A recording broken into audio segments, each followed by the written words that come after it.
हम शरीफ क्या हुए, पूरी दुनिया ही बदमाश बन गई। সম্প্রতি শাহরুখ ভক্তরা নিশ্চিত করেছেন শীঘ্রই নির্মাণ হতে যাচ্ছে শাহরুখের পরবর্তী ছবি কিং। এতদিন গুঞ্জন শোনা গেলেও সম্প্রতি প্রকাশিত এক ভিডিওতে অভিনেতার পাশে দেখা গেছে আসন্ন ছবির স্ক্রিপ্ট। এবার অন্তর্জালে ভাইরাল হলো শাহরুখের একটি ছবি, যা দেখে অনুরাগীরা নিশ্চিত হয়েছেন এই মুহূর্তে স্পেনে রয়েছেন শাহরুখ। ছবিটি দেখে অনুমান করা হচ্ছে সুজয় ঘোষ পরিচালিত আসন্ন ছবি কিং এর শুটিং শুরু করে ফেলেছেন শাহরুখ।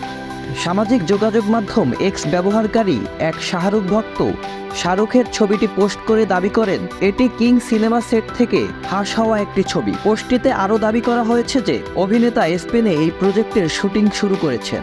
সোশ্যাল হ্যান্ডেলে পোস্ট করা ওই ছবিটিতে দেখা গেছে নীল স্যুট পরা এক ব্যক্তি, যাকে শাহরুখ হিসেবে দাবি করা হচ্ছে, তিনি বেশ কয়েকজন লোকের সাথে কথোপকথনে মগ্ন। নীল পানি এবং পাহাড়ে মোড়া স্পেনের নৈসর্গিক সৌন্দর্য ছবিটিতে বিদ্যমান।